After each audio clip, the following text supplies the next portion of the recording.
Welcome to Strong by Nature, your portable campfire sessions for living strong, balanced and connected, the Grizzly way. Today I want to talk about something that I'm only really digging into myself right now. Breathing. Not the automatic kind we do without thinking, but the kind that changes how we move, how we think and how we show up. Now I've known about the benefits of breathing for years. I've just never really given it the respect that it actually deserves. Even just like the basics, the most fundamental aspects of breathing is quite often overlooked. You know, we've got like a world full of mouth breathers. And I'm not going to pretend I know all the science behind why mouth breathing is bad, but it's just bad, all right? We need to breathe through our nose. We're getting more oxygen when we breathe through our nose, and you just need to look at nature and see that the only other fucking mammal that's breathing through its mouth is a dog when it's cooling itself down. Right, opens its mouth, big deep breaths, because it doesn't have sweat glands. It doesn't have another way to cool itself down. We're literally the only other animal that's switched over to doing that.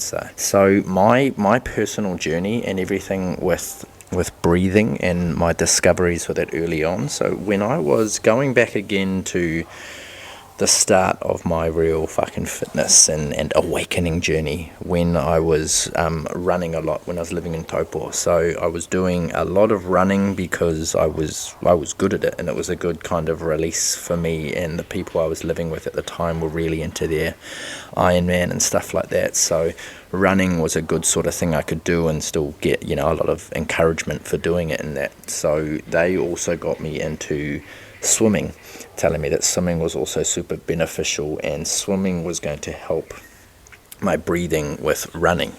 Now, I learnt to swim at a young age, but I was never part of swim squad or nothing like that, so I was always an adequate swimmer. I could get myself out of trouble, but I wasn't ever going to win a race or nothing like that. You know, like I didn't have proper technique. I could just keep my head out of water and get myself out of danger if I needed to.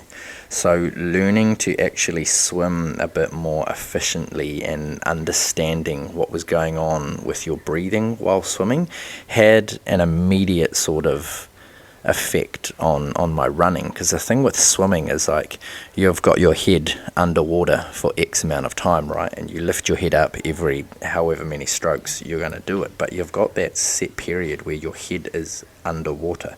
You've got a short window where you're lifting your head out of the water, so you don't want to be using that window to breathe out and also breathe in. You want to get your breath out while your head's under the water. That split second your head's out, that's when you take your next breath and you carry on.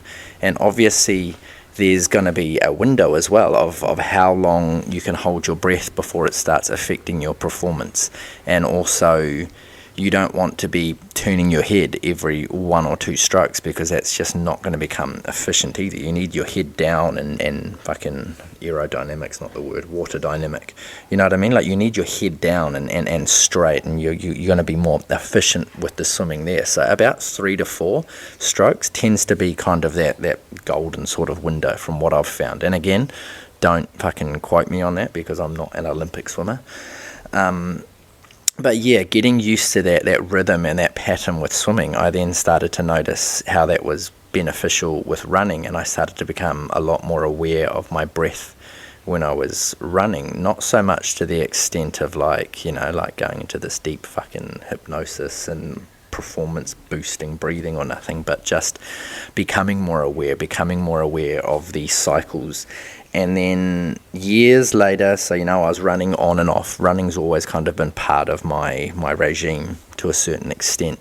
When we were living in Gold Coast, a good, 7 or 8 years later on, I was still running every morning. That was kind of like part of my early morning routine. I'd get up and I'd go for a run straight away, and then that way, if I didn't do any exercise later on during the day, at least I'd done my run first thing in the morning. And I started to research a little bit into the stitch and why I was getting that. So if you're not familiar with the stitch, I'm fucking wildly surprised at that. But if you're not, it's this sharp pain you get down the side of your body while you're running.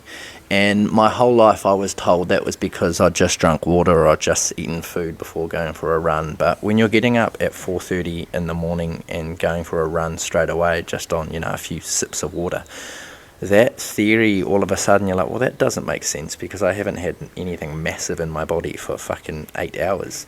So I started to look into it more, and what I discovered was that our liver position plays a big part in that. And when we are always breathing on that right hand side of our body, when our breath comes in and out on that same step as the impact of us hitting the ground, and the liver's bouncing up and down, because the liver's a fucking massive organ, right?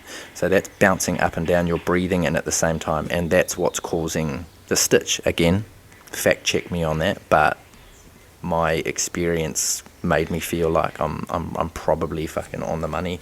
So I started looking into this breathing pattern that runners were talking about, which is a 3-4 pattern. So you would then breathe in for 4 steps and breathe out for 4 steps, and not just to eliminate the stitch, but it was also eliminating injuries on the same side of your body, because when you're always, because we breathe in and out on our steps, whether we mean to or not, and by doing that, that's like a crazy amount of force on that side of your body, because every step you take when you're running, apparently, again, fact check me on this, is up to 6 times your body weight coming up through your ankle, knees and hips, which is why proper shoes is very important for running as well. But lost my train of thought there. But yeah, breathing, swapping sides with your breathing is stopping all of the impact on one side of your body. It's avoiding that stitch. So I was starting to learn a little bit more about the patterns, the importance of at least patterns of your breath. Then a few years later, come getting into CrossFit. So those of you who aren't familiar with it, there's a couple of exercises we do in CrossFit. There's one called a thruster. I say we like I'm still training it. I stopped that a long time ago. Thrusters and wall balls, very similar movements. So wall balls, you take a big heavy medicine ball, you squat down, you throw it up to the air, it bounces off the wall, and you catch it, rinse and repeat. Thrusters, very similar. You got a barbell in the front rack position on your chest, you squat down, you stand up and you press it overhead and you sit back down. So you're doing this stand up overhead motion over and over and over.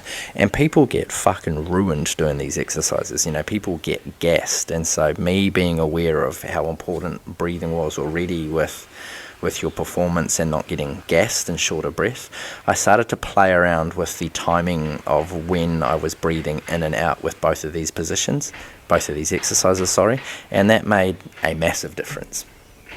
I wasn't getting as gassed as easy, and the exercises didn't seem as bad. All of a sudden it was more about my legs burning rather than my lungs burning. And same thing once I got into Jiu-Jitsu. Obviously going into Jiu-Jitsu, I felt like I had a reasonable advantage because I was already pretty fit. I was already training functional movements. I was already training my mobility.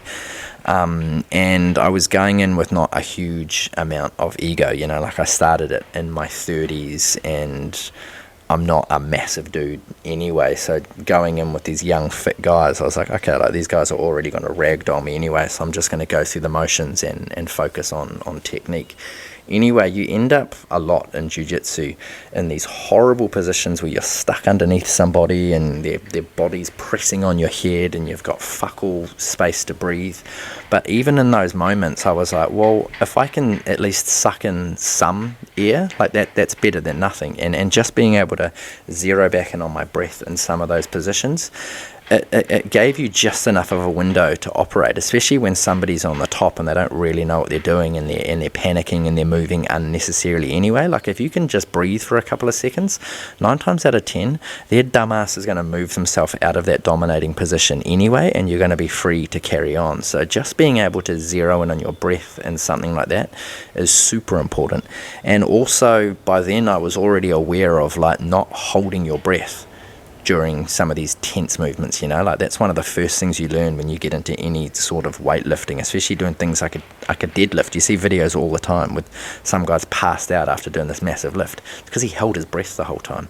And so that gasses people in jiu-jitsu as well. You know, you don't know what you're doing when you're getting started. So you grab on and you squeeze really tight and you use all your strength and your energy. And when you're in these positions where you're squeezing as hard as you can and holding your breath at the same time, you've just starved your muscles of the oxygen that they need, so they get depleted way quicker. So people are always like, how am I so gassed after fucking 30 seconds of rolling? Because you haven't fucking breathed. You've been squeezing tight and you haven't been breathing, so you are out of breath, and your muscles are now deprived of oxygen as well. So they're not going to recover for minutes. You need to stop what you're doing, step right back, have a good 2 or 3 minutes, let them recover, and then start again. But they don't. They just carry on. So yeah, getting into those two things, I was already doing some stuff, some sort of breath work without really thinking too much about it. And another area where I've really seen the benefit lately, and this is, I guess, as well, like we've been practicing meditation on and off for years now. That was, again, part of my morning routine. I'll speak about a bit, my 4:30 a.m. morning routine I had for a while. Meditation was a part of that. And meditation still, for me, because I'm not an expert, I haven't really progressed too far with it. Like, it's still just about focusing on my breathing, trying not to think about anything in particular, just trying to focus on my breathing in for 4, breathing out for 4. That's all I'm trying to do when I'm meditating at the moment. Like, I'm not going into fucking nirvana or nothing like that, but just being aware of that and knowing how relaxed you are afterwards just by focusing on your breath. Come parenting a toddler who's like right on that age where the tantrums are a very real thing. Like, Sol is a pretty chill kid, really. Like, she's pretty confident. Like, she knows what she wants, and she doesn't really, bar being overtired, like, she doesn't really have these wild tantrums. Maybe we're just quite chill parents, and like we've kind of learnt to sort of deal with hers early on, but like, it's never really been anything to like pulling our hair out, not that I have hair, pulling my beard out stress, you know. She gets into these moments, but more or less, like, what we've worked out, the easiest way to deal with that is to just bring her back to her breathing. Like, when kids are having a tantrum, especially at that age, it's because all of these new emotions are flooding into their body that they don't understand, and they don't know how to react to that. They're these big feelings that freak them out, so they stress out. And when we try and calm them down with stress and anger, it just amplifies everything. So we've worked out that if we just, you know, once we can kind of get her locked in on our attention for at least half a second, like, hey Sol, should we have a quick breath, and then we'll talk about this. So let's just breathe through our nose and out through our mouth, and we over exaggerate the so she really gets what she's trying to do. But every single time, 2 or 3 of those breaths, and then she's calmed down just enough to be able to kind of explain, at least in very minimal ways, like what it is that's going on, whether she feels grumpy, or whether she feels scared, or whether she's hungry, or whatever it is. Just those couple of breaths is enough to really diffuse the situation before it really, really escalates. Maybe we're still not in that proper full-blown fucking tantrum window yet. Maybe she's a late bloomer and we're just dabbling with it at the moment. But so far it hasn't been too much of an issue. So now if we go a little bit deeper, and again, this is something that I'm only just sort of learning about. And a friend of mine from back home has actually created an awesome course that has been my kind of foundation with this the last month since I've really started looking into this on a deeper level. So I'll leave that linked into the description. I'm assuming he's cool with it. It's a free course anyway. Like, he's just made this out of the goodness of his heart, which is fucking awesome. But the first thing that it really sort of opened my eyes to is that your breath work plays a massive part in your nervous system, and I'm not super familiar with this, so I've just got a few notes here that I'm going to be reading from, because it's easier than trying to sound like an expert and fucking making an idiot of myself. So your body has 2 main gears. That's fight or flight, which is the sympathetic, right? So this is all part of the nervous system. The sympathetic side speeds up when you're stressed. So the other side is rest and recovery, the parasympathetic, which slows down so you can heal, digest, and chill. So breathing is the remote control. Fast, shallow breaths tell your body to gear up, go into stress mode. Slow, deep breaths tell your body to gear down, go into calm mode. Inhales are our accelerator, exhales are our brake. So when you breathe in, your heart rate rises slightly. When you breathe out slow, your heart rate drops. Which, I mean, that's it in a fucking nutshell, right? Like nice and simple. So breath changes your state quickly. A few deep, slow breaths can calm your nervous system down in minutes. Faster, sharper breathing can give you the energy and focus that you need to go about your next little task. So you can practice balance with this. Breathworks helps you notice when you're stuck in stress mode, and it gives you a tool to shift back into balance. So just a few little examples of other times I've noticed this in my life. So one of the last Jiu-Jitsu competitions I was in, so before, this is actually the biggest fucking bracket I've ever been in. Like usually in the Masters divisions there's only 3 or 4 people, sometimes you only have one other matchup. But this particular match, there was 8 people. So we're sat down there before the matches start, and you can't help but kind of look around and see, who's going to be my first competitor. So there's this one guy walking around, he's got his fucking Beats by Dre headphones on, and he's doing these short, sharp breaths, amping himself up, the real through his nose. Like he looks like a bit of a wild man, and I'm sitting there thinking, like, shit, I hope this guy's not my first matchup. So sure enough, this guy is my first matchup, and we get out there and he comes in so aggressive and so tense, and it took me a good minute to sort of get my bearings and sort of start implementing my own game a little bit. And by this point, he's completely gassed himself. So I get on top 30 seconds later and I get the submission win. There's another guy that's been sat next to me the whole time. We've been chatting in between rounds, like happy as Larry, really chill, calm guy, and he's talking to his coach the whole time before matchups there. Okay, let's go back to our breaths. So this guy's doing slow, controlled breaths for at least a minute before every one of his matchups.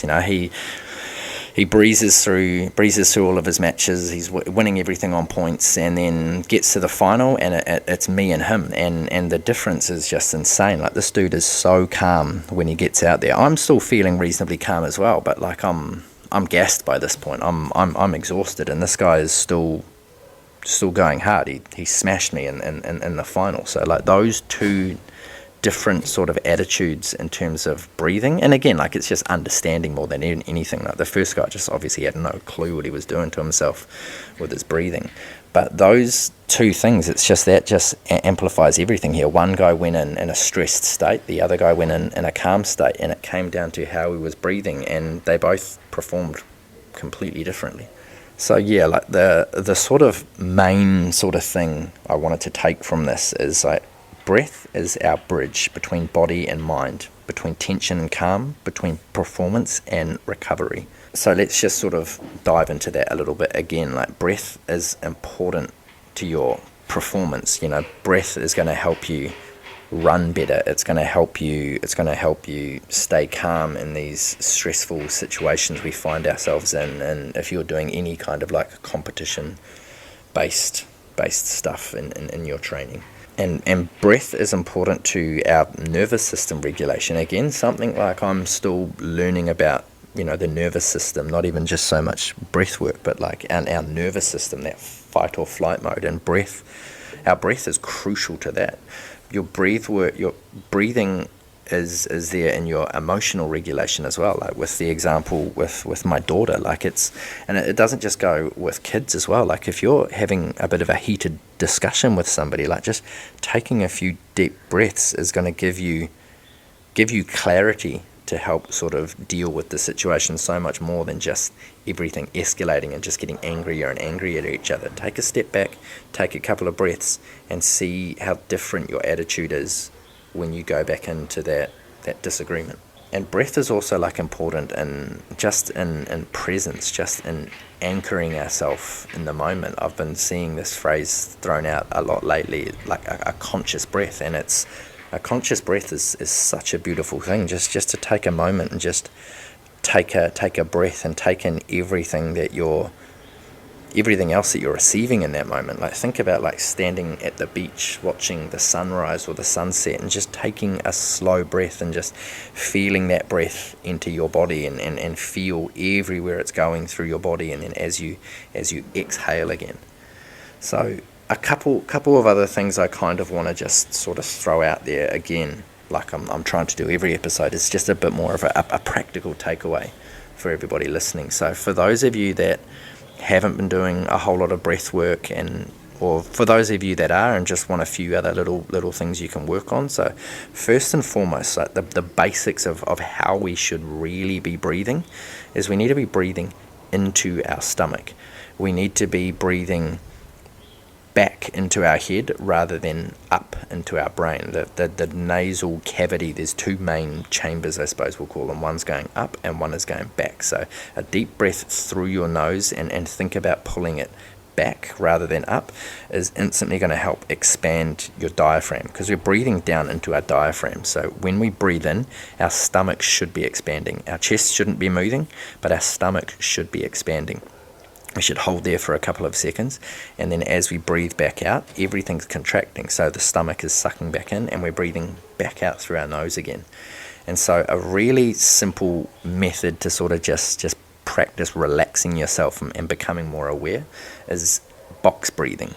So breathing in for 4, holding for 4, breathing out for 4, and holding for 4. So just going through that pattern, and just even if you just do it 3 or 4 times, but like I say, be aware of every breath. Close your eyes and just think about everything that's happening as you're breathing. Think about everything that you're feeling. Think about be aware of what's going on around you, the lights, the sounds, the smell. Just take a few moments, practice these box breaths, and just be more aware.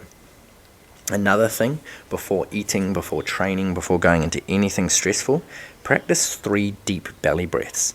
So breathe in nice and deep through the nose again, back into the head, open the belly up, hold for a few seconds, and then a slow controlled breath back out. And these exhales, these are the ones that can come through our mouth if we really want to, but a deep through the nose and 3 deep controlled belly breaths before going into a stressful situation is gonna pay off big time. Just try it out a couple of times throughout the day today.